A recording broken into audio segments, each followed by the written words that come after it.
So this guy built an $11 billion fortune from one simple accounting trick. The guy's name was Bernard. In the 90s, he was the king of America's second biggest phone company, but the whole thing was a complete lie. This isn't about some genius building a company. It's about a former gym teacher who found a cheat code to reality and rode it until the whole system exploded. Listen to this. Bernard doesn't start as a CEO. He's not some Wall Street goon. He's a milkman, a bouncer, a high school basketball coach. He's a total nobody from Mississippi who decides he's done being broke. So he scrapes together money and buys a single beat-down motel. Then he buys another and another. He's a hustler, you get it. He's good at making deals for cheap assets nobody else wants. Then one day he's in a coffee shop and overhears about a new business, selling long-distance phone calls. It sounds boring as hell, but it's cheap. So Bernard and a few buddies jump in. They call it LDDS. It's a tiny, insignificant company, a guppy in an ocean of sharks. But Bernard has a strategy. He doesn't want to build anything. He just wants to buy. And that's when the mania starts. Bernard becomes a deal junkie, a straight-up acquisition addict. He's not running a phone company. He's running a shopping spree. He buys one small competitor, then another, then a bigger one. The deals get faster and faster. He's a cowboy kicking down doors. He's slapping cash on the table and just absorbing everything in his path. In 1 year, he does 10 deals, then 15, then it gets insane. Soon, LDDS isn't a guppy anymore. It's a piranha. Then it's a shark. Then it's a whole-ass megalodon. The company changes its name to WorldCom. And Bernard, the basketball coach, is now on the cover of magazines. He's the Telecom Cowboy gobbling up the entire industry. He buys a company for $1.2 billion, then one for $12 billion. Then he makes his big move. He goes after MCI for $40 billion. And he gets it. Now he's running the second largest telecommunications company in the United States. And he did it all just by buying stuff. But there's a problem, a huge one. It's the year 2000. The dot-com bubble bursts. The entire market takes a nosedive. And Bernard's whole strategy relies on one thing, constant, insane growth. He has to keep buying companies to make his stock price go up. But now, there's nothing left to buy, and the companies he has are bleeding cash. Wall Street is watching. They expect WorldCom to post massive profits quarter after quarter. But the profits aren't there. The real numbers are bad. They're actually losing money, a lot of it. The stock is tanking. And Bernard's entire fortune is tied up in WorldCom stock. If the stock collapses, he's broke. So he gets on the phone with his chief financial officer. The pressure is on. Bernard is freaking out. He basically tells the guy, "We have to hit our numbers. I don't care how. Just do it." So the CFO, Scott Sullivan, goes into a room with his top accountants, and they make a decision. If they can't make the profits for real, they'll just make them up, and they're going to cook the books. And this is where the simple, stupid trick comes in, the trick that builds an $11 billion lie. Look, every company has expenses. For WorldCom, their biggest expense was something called line costs. It's what they paid other companies to use their networks. That year, they had about $3.8 billion in these costs, a huge number that was dragging their profits into the dirt.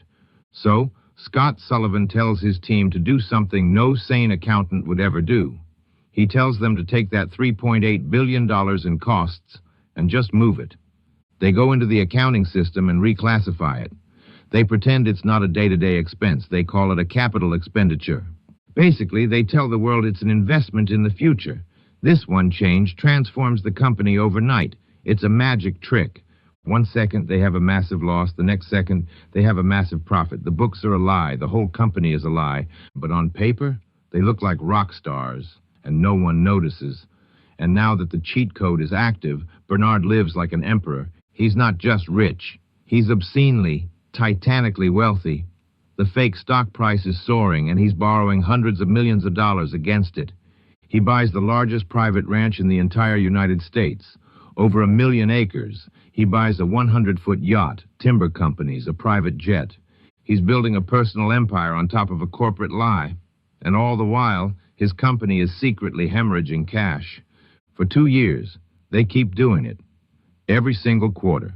The losses get bigger, so the lies have to get bigger. The first lie was $3.8 billion, then it's $4.5 billion, then $6 billion. The hole is getting deeper and deeper. The accounting team is in a panic. They know they're sitting on a bomb. They call the fake entries prepaid capacity to hide the fraud. But inside the company, deep in some back office, a woman named Cynthia Cooper is getting suspicious.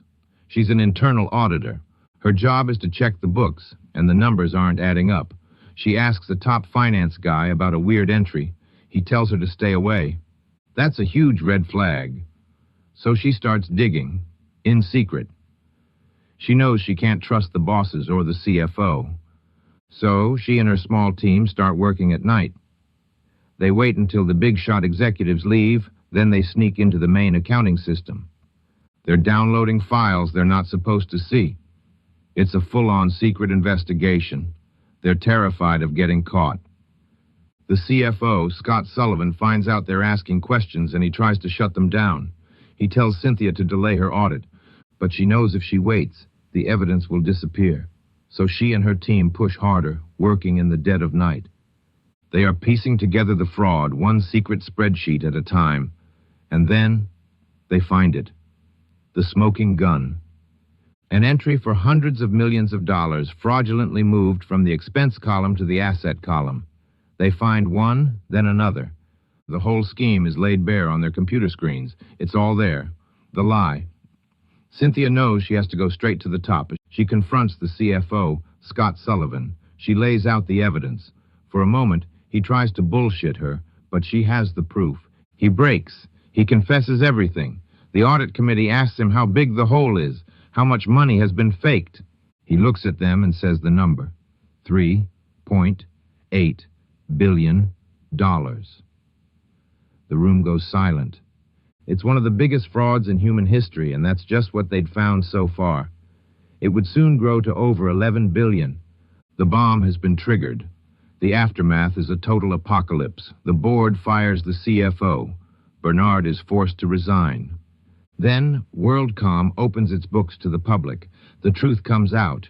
The company admits to the $3.8 billion fraud. The market reacts with pure terror. In one day, WorldCom stock, which had been the darling of Wall Street, plummets. It drops 99%. It becomes worthless, wiped out. 20,000 people lose their jobs instantly. Thousands more lose their life savings and pensions. All gone. Vanished because of a lie told in a boardroom. It was, at the time, the largest bankruptcy in U.S. history. And Bernard, the Telecom Cowboy, the hustler from Mississippi, the feds show up. He's arrested. He's charged with conspiracy, securities fraud, and filing false documents. He claims he knew nothing, but no one believes him. The trial is a media circus. In the end, the jury finds him guilty on all counts. He's sentenced to 25 years in federal prison. And here's the final picture. This is Bernard Ebbers, not the king, not the cowboy. Just a con man who built a multi-billion-dollar empire on a simple, devastating lie.